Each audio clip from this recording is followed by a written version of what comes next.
আমরা যে প্রকল্পটা পাঠিয়েছি চায়নায়, সেখানে আমরা একটা তারিখ দিয়ে পাঠিয়েছি। চায়না যখন এই প্রকল্পটা পেল, তখন তাদের বিশেষজ্ঞরা এটা যাচাই বাছাই শুরু করেছে। এখন প্রকল্প তো ডেট ছাড়া পাঠানো যায় না, একটা ডেট দিয়ে পাঠাতে হয়। এই যে যাচাই বাছাইটা হচ্ছে, আপনারা একটু আগে রাষ্ট্রদূত মহোদয়কে বলতে শুনেছেন যে এটা আমরা খুব ভালোভাবে যাচাই বাছাই করছি, যাতে করে এটা মানুষের এত বেশি প্রত্যাশার একটা প্রকল্প, এখানে কোনো ভুল না থাকে এবং আমরা সম্পূর্ণ সঠিকভাবে কাজটা করতে পারি।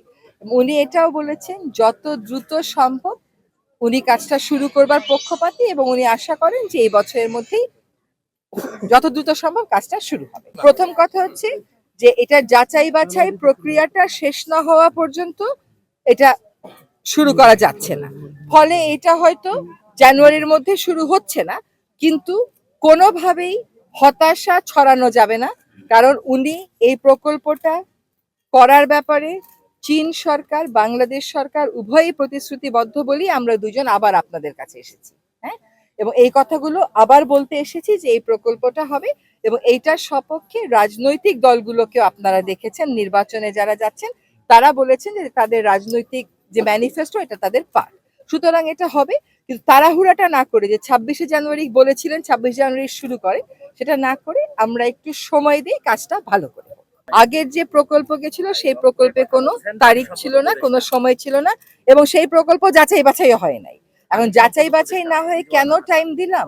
কারণ সরকার যখন একটা প্রকল্প সাবমিট করে, সরকারকে বলতে হয় সে কবের মধ্যে কাজটা শুরু করতে চায়, যাতে অন্য যে দেশটা আছে যে সাহায্য দেবে সেও ওই ডেটটা মাথায় রেখেই কাজটা করে।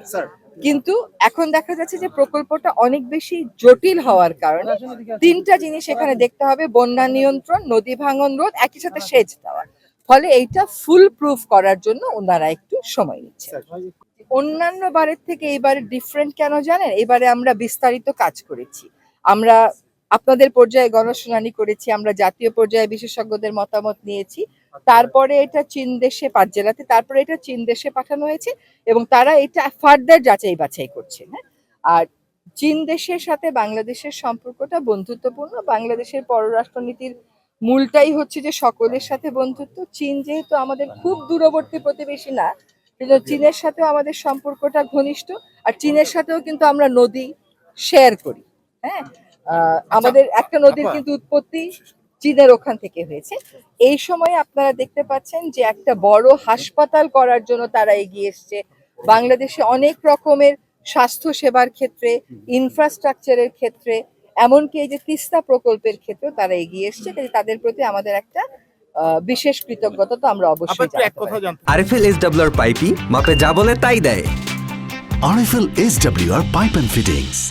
হতাশা ছড়িয়ে হতাশ হয়ে লাভ নেই তো কোনো, বরং আশার একজন রাষ্ট্রদূত এসছেন, আমি এসছি, নিশ্চয়ই এখানে আসার বড় বেশি জায়গা আছে বলেই আমরা এসেছি।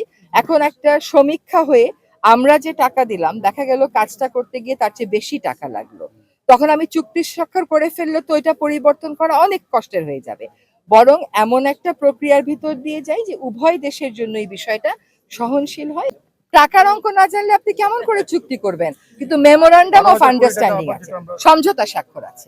পানির ন্যায্য হিস্যা এটা একটা চলমান প্রক্রিয়া। আপনি 54 বছরের কথাটা আগে জিজ্ঞেস করেন, তারপরে 1.5 বছরের কথাটা জিজ্ঞেস করেন। আর 2 নম্বর কথা হচ্ছে, এগুলো যেহেতু বড় রাজনৈতিক ইস্যু, আমরা মনে করি নির্বাচিত সরকার এসে এটা করাটাই ভালো। নির্বাচিত সরকার এসে যেন তাদের আর অপেক্ষা করতে না হয়, সেই প্রস্তুতিটা আমরা গঙ্গার ক্ষেত্রে এবং তিস্তার ক্ষেত্রে উভয়ের ক্ষেত্রেই করে দিই।